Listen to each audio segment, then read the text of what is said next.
మన రక్షకుడైన యేసుక్రీస్తు వారికి మహిమ, ఘనత, ప్రభావములు కలుగునుగాక.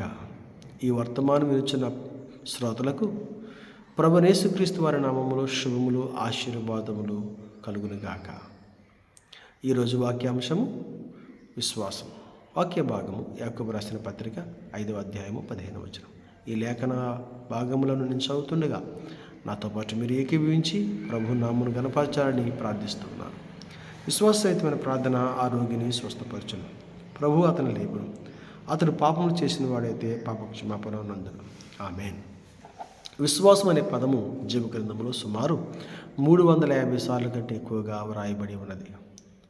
ప్రాముఖ్యంగా కొత్త నిబంధన గ్రంథంలో హెబ్రీ రాసిన పత్రిక 11వ అధ్యాయము మనము చూసినట్లయితే విశ్వాస వీరులు మరియు వారి పేర్లు, దేవుడు వారి మధ్యలో చేసిన కార్యములు, దేవుడు వారి ద్వారా చేసిన అద్భుతాలు మనము చూడగలము.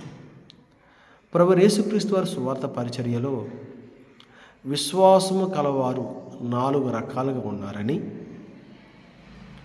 వారి యొక్క విశ్వాస స్థితిని తెలియజేశారు. మొదటి గుంపు వారు అవిశ్వాసులు లేదా విశ్వాసము లేనివారు. మత్తయి సువార్త 13వ అధ్యాయము 58వ వచనం, మత్తయి సువార్త 17వ అధ్యాయము 17వ వచనం, మార్కు సువార్త 9వ అధ్యాయము 19వ వచనం. ఇక్కడ విశ్వాసము లేనివారు లేదా అవిశ్వాసుల యొక్క గుంపు ప్రభువైన యేసుక్రీస్తు వారు చూశారు. వారి మధ్యలో ఆయన పరిపూర్ణమైన తన కార్యాలు జరిగించలేదు. అంత మాత్రమే కాదు, అవిశ్వాసుల మధ్య, విశ్వాసం లేని వారి మధ్య యేసుక్రీస్తు వారు నిలబడి ఉండడానికి ఇష్టపడడం లేదు. అవును ప్రియ సహోదరి సహోదరుడా, ఒకవేళ అవిశ్వాసము ఉన్నట్లయితే అక్కడ ప్రభు ఉండడని, ఆయన పరిపూర్ణమైన కార్యాలు జరిగించడని మనము ఎరిగి ఉండాలి.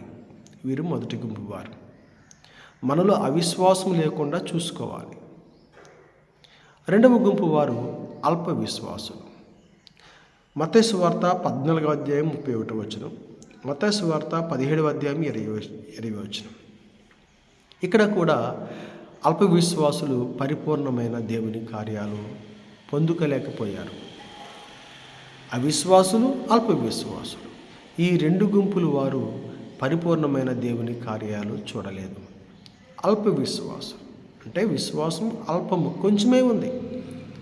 కొంచెము కూడా దేవుని కార్యాలు, పరిపూర్ణమైన కార్యాలు చూడలేకపోయింది. కనుక మనలో అల్ప విశ్వాసము, అవిశ్వాసము లేకుండా జాగ్రత్త పడాలి. ఎందుకు జాగ్రత్త పడాలంటే దేవుని పరిపూర్ణమైన కార్యాలు పొందుకోవడానికి. మూడవ గుంపు వారు విశ్వాసం కలవారు. మార్కు సువార్త 5వ అధ్యాయం 34వ వచనం. ఇక్కడ ఒక స్త్రీ కనబడుతూ ఉంది. ఏడ్చుకుంటూ ప్రభు దగ్గరికి వెళ్తూ ఉంది.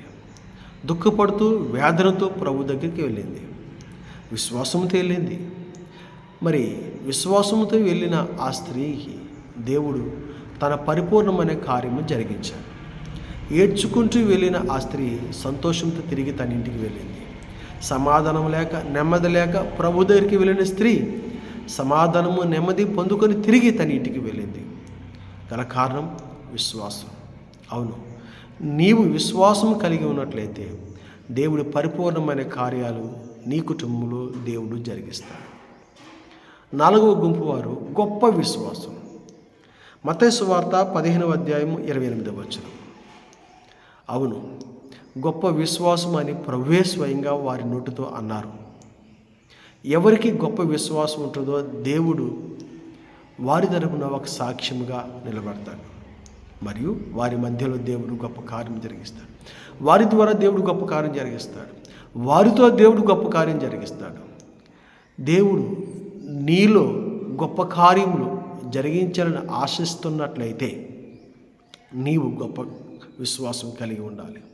దేవుడు నీ కుటుంబంలో కార్యము, పరిపూర్ణ కార్యము జరిగించాలి, దేవుడు చేయాలి అని నీవు కోరుకున్నట్లయితే దేవుడు నీలో విశ్వాసాన్ని చూడాలి.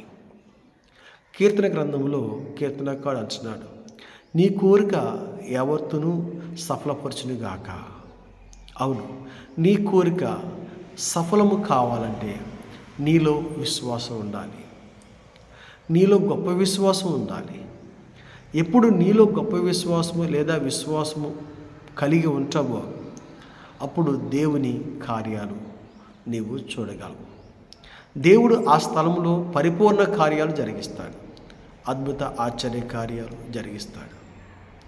మరి ఈ విశ్వాసాన్ని ఎలా పొందుకోవాలి? రోమపత్రిక 10వ అధ్యాయము 17వ వచనము. వినుట వలన విశ్వాసము కలుగును. ప్రియ సహోదరి సహోదరుడా, నీవు దేవుని మాట వింటే, యేసుక్రీస్తు వారి మాట వింటే నీకు విశ్వాసము కలుగుద్ది. కనుక నీ హృదయాన్ని దేవుని వైపు మలుచుకొని దేవుని స్వరాన్ని, దేవుని వాక్యాన్ని విని విశ్వాసాన్ని కలిగి ఉండు. దేవుడు నీ జీవితంలో అద్భుత ఆశ్చర్య కార్యాలు జరిగిస్తాడు. దేవుడు మీ కుటుంబాలలో పరిపూర్ణ కార్యాలు జరిగించును గాక, అద్భుత కార్యాలు జరిగించును గాక. అవిశ్వాసము లేకుండా, అల్ప విశ్వాసము లేకుండా దేవుడు మిమ్ములను విశ్వాసంలోనికి, గొప్ప విశ్వాసంలోనికి నడిపించును గాక. ఆమేన్.